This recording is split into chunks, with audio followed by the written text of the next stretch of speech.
peso rice. Parang nasa balita ngayon, deferred until May 13 after the elections. Una po sa Lalo na lahat, sa Cebu. una po sa lahat, ako po ay bumabati ng magandang araw po sa ating lahat. Magandang umaga ng Sabado sa atin. So tama nga po, following po yung instructions nga po ni Secretary Laurel at of course yung statements po from Chairman Garcia on the selling po ng P20, minarapat na po namin na i-defer yung implementation kasi nakaschedule po dapat kaming magbenta ng P20 ngayong May 2 after po nung launch sa Cebu nung May 1, May 2 for the Kadiwa ng Pangulo Centers here in Metro Manila. Kung tutuusin niyo po kasi, yung P20, meron po tayong existing na P29 project. Yun po ay i-convert lang naman po natin sa P20 kasi. Yun ang talagang gagawin po namin. Although yun nga, sabi nga po ng COMELEC ay minungkahi po nila na since may ayuda ban ng May 2, 10 days before election, so May 2 to May 12, sinuggest po nila or sinabihan po kami na baka pwedeng yung pagbebenta ay ilagay na po natin after elections para maiwasan daw pong mapoliticize or sabihin na dahil ang programang ito ay dahil lang sa election. So, ang amin pong paglo-launch na ay mangyayari po sa May 13. Although hindi po lahat ng Kadiwa Centers dahil nga po alam niyo naman po ang schedule ng ating mga Kadiwa Centers. Marami po sa kanila Thursday po ang opening. So yung meron po tayong mga Kadiwa na kung everyday po siya, sila po yung mag-o-offer po ng P20 ng by May 13 po. So right after po ng elections. Dito sa Metro Manila, ilang Kadiwa centers ang target nyo na mag-offer ng 20 pesos? Meron po tayong 16, ano? Pero yun nga po, by May 13, meron lang po tayong 9. Tignan ko lang po tong listahan para maging particular lang ako dito sa list natin.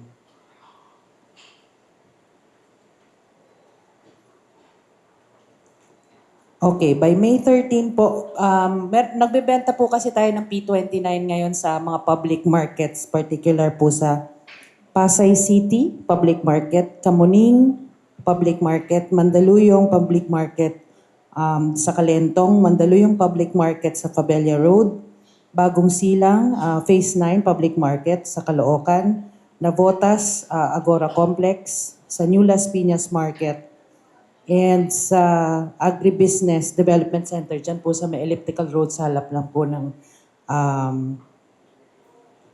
Department of Agriculture. Yun po yung magbubukas po sa May 13. Pero definitely po by next week, ang target po natin, 32 Kadiwa Centers. Luzon-wide na po ito. Ma'am, kasi hindi pa man nakakapag-roll out sa ibang lugar. Pinag-uusapan pa lang. May mga lumabas ng video. Bukbok rice daw yung ibinebenta ng 20 pesos. Doon sa mga hindi sabi sa video na kagaya ng mga kasama natin sa media, hindi na-check na yung video pala panahon ni Secretary Piñol.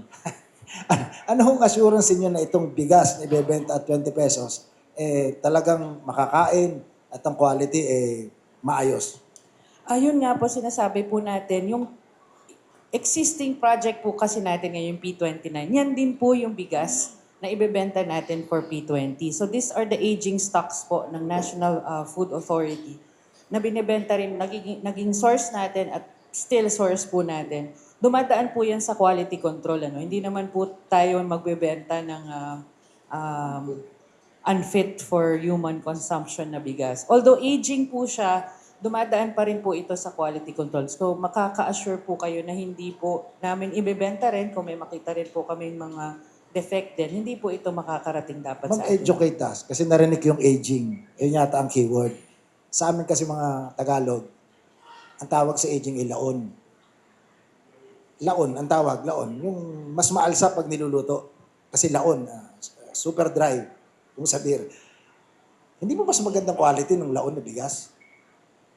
Ngayon po, kinakain namin siya ngayon eh. Yun ang, kumbaga, Since ito po ay binibili natin sa mga farmers natin, local po talaga ang source ng NFA rice, tama po. So parang kung ating nilalait or pinupulaan yung ating P20 or yung ating P29 na bigas ay parang pinupulaan na rin po natin yung produkto ng ating mga magsasaka. So gusto po nating i-emphasize ito po ay local na bigas, binibili po ng NFA sa ating local farmers.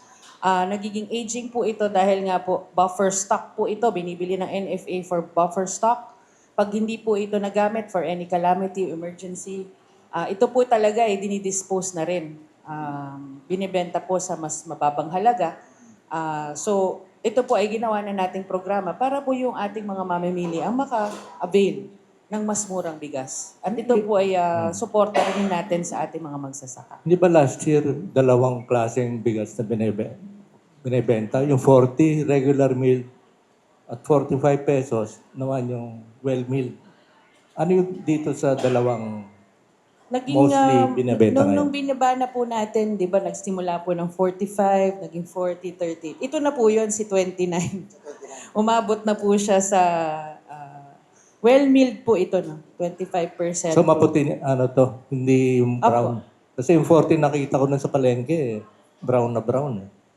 Meron pong, kumbaga meron po kasing proseso yan. Ginigiling ulit. Opo. Remilling.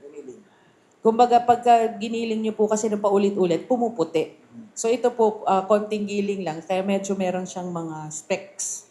Although, masarap naman po siya. Mas healthy yata yun. Hindi naman po Brown rice, naapektuhan diba? yung kanyang quality. Ma'am, liwanagin lang natin. Iba yung brown dahil doon sa husk ng rice na kukunti lang ang inalis, yun yung sinasabing healthy. Iba yung may bukbok. Yung may bukbok issue nung nakarang administrasyon. Hindi po ngayon. Am I right? Yes po, yung pong may bukbok before kasi po yun ay nagiling ng bigas tapos na-store ng matagal. So pinapasukan po siya ng mga insekto, yun po ay kinakain nila over time. So kapag binuksan ko na rin, na-store mo na ng matagal, di mo alam, napasukan po ng insekto, yun po yung nangyayari, nagkakaroon po ng mga bukbok yung bigas. Pero ngayon wala na. Ini-ensure po natin na hindi po yun makakarating po sa ating mga mamimili. Ma'am, ilan ang target yung would-be beneficiaries nitong P20 na programa? Sa ngayon po, kasi nga, dahil binigyan po tayo ng subsidiya, para dito sa P20 na ito, doon po sa binigay sa atin na 4.5 billion na pwede po natin gamitin for subsidy. Ang tinatarget po natin dito yung ating vulnerable sectors na nasa 6.9 million families. Although we're not saying na mako-cover po ng 4.5 billion, tinatarget lang po muna natin dahil nga sabi ko nga it's a magiging sinking fund dahil may portion doon na bibilin pa rin. A portion of it is syempre palugi na dahil nga po tinitignan natin na dapat nasa 33 pesos pa yung presyo ng bigas na isa-subsidize both by kung LGU po yung magbebenta and government yung ikalahati, DA.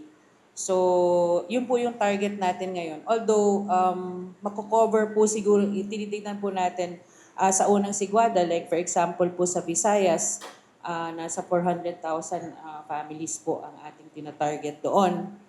Dito naman po sa Luzon is more or less ganun din po sa NCR. Tingin po naman namin mako-cover yon at higit pa, at dadagdagan pa po natin as long as bibigyan pa po tayo ng subsidy. Ma'am, medyo, ito kasing para sa kagaya namin, ang issue ng bigas, napaka-esoteric topic eh. Akala natin, alam natin. Sa reality, hindi pala. For one, ang NFA, may mandate na bumili ng palay. And yet, wala silang mandato, hindi sila pwede magbenta. So yung kanilang nabili, anong gagawin? Yung binanggit nyo kanina, i-correct niyo po kung tama yung pagkakaintindi ko as karaniwang tao. Ipamimigay nila pag may calamity. So dapat magdasal ba para magkaroon ng calamity at nang mailabas.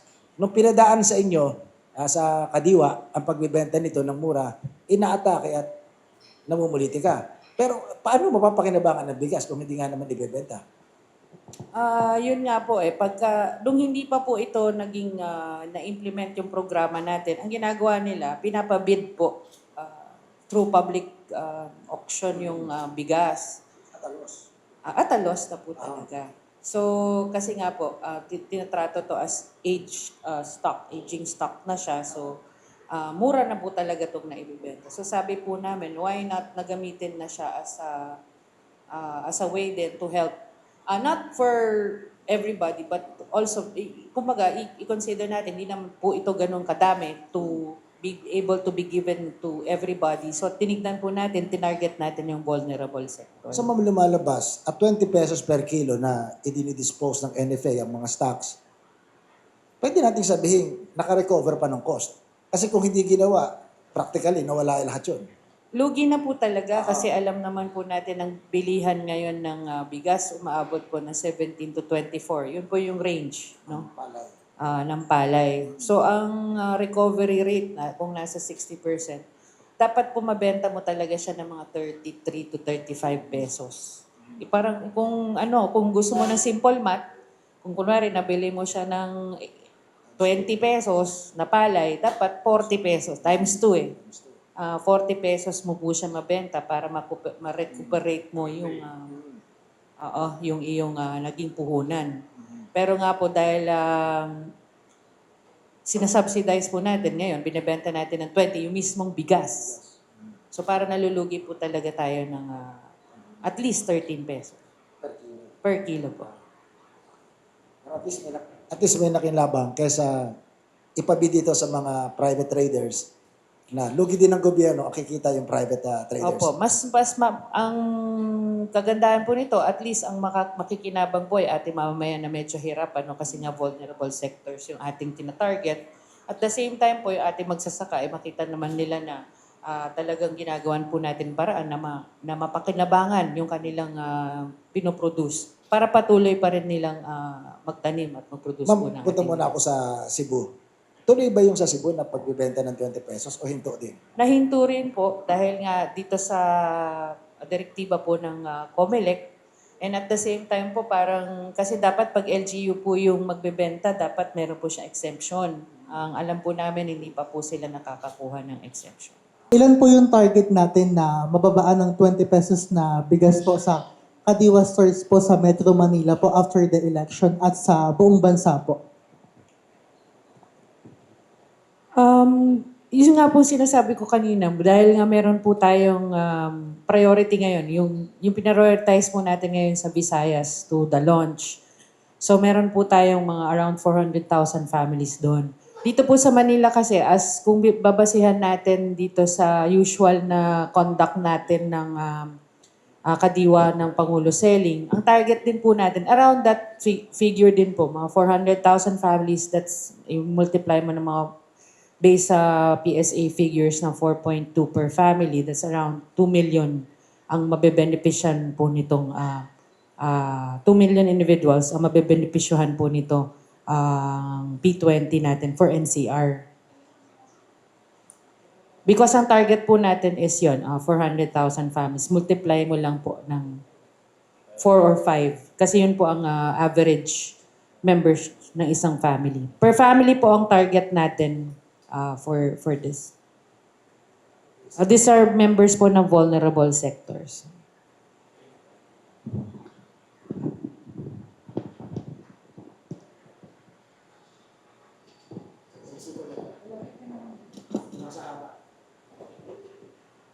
Asek, to clarify lang po, yun pong binabanggit nyo na on May 13, 9 Kadiwa sites in Metro Manila, and then the week after May 13, yun yung 30... Not week after, on Thursday nun. Kasi nga Thursday po nagbubukas yung iba nating mga Kadiwa centers. Thursdays to Saturdays. Ano po yung binanggit nyo na 32? Yun Na po yung Luzon, target natin for the... Yan po yung magiging available yung P20 on various areas na po for Luzon. So, NCR, may Region 3, meron po tayong isa sa Mindoro. Ibibigay ko po yung pinaka-list. Apa.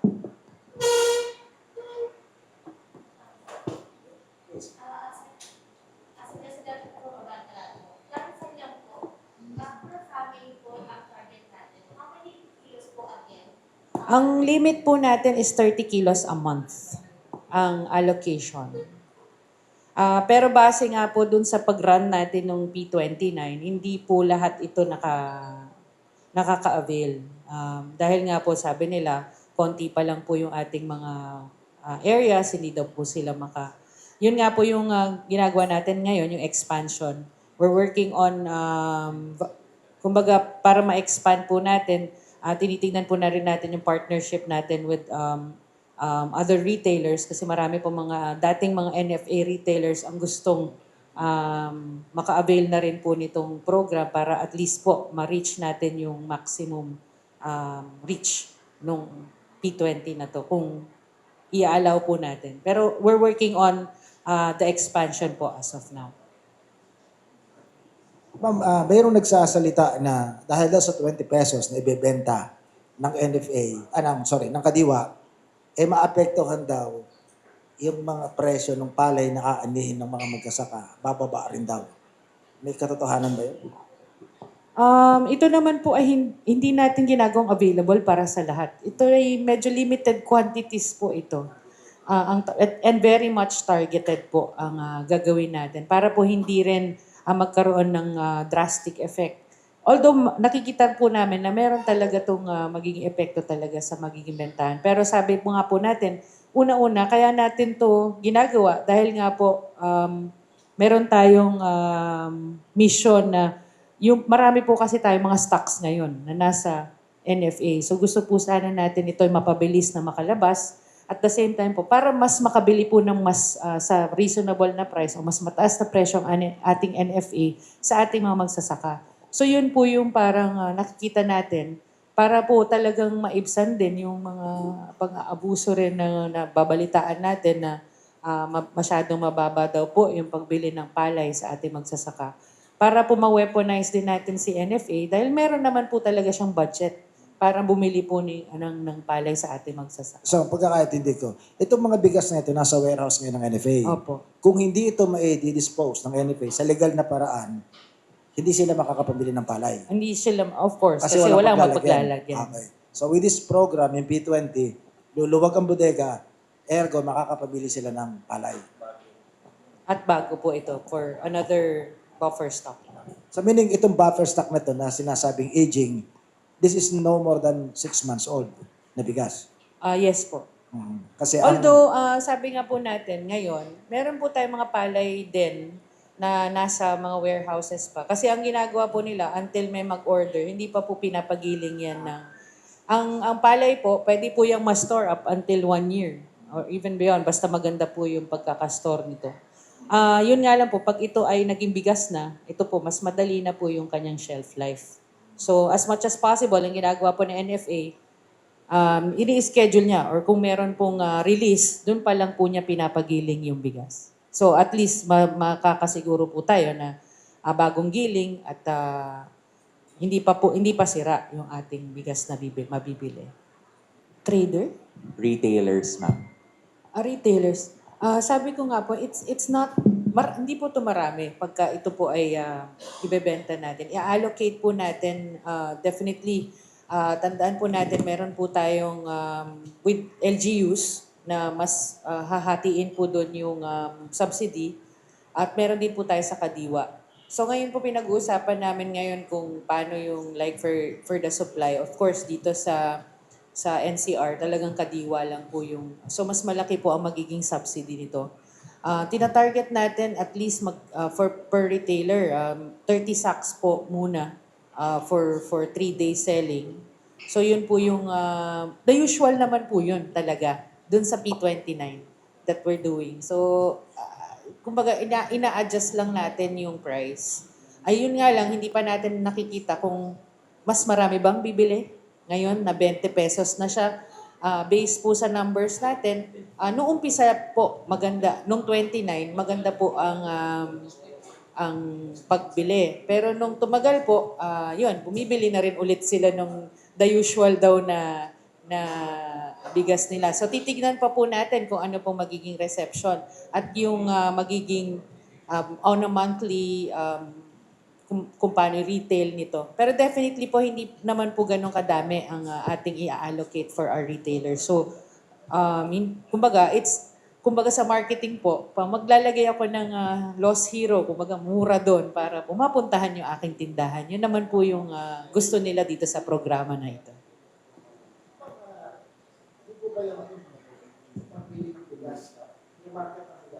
Ang tawag nila dyan, parang segregated compartmentalized market. Yung kagaya ni Bernadette Reyes, hindi naman bibili yan doon sa Kadiwa. Bibili yan doon sa grocery. Yung namimili sa palengke, hindi naman yan na bumibili din sa sa Kadiwa. Hindi rin sila yung bumibili din sa mga Rustans at saka sa SM.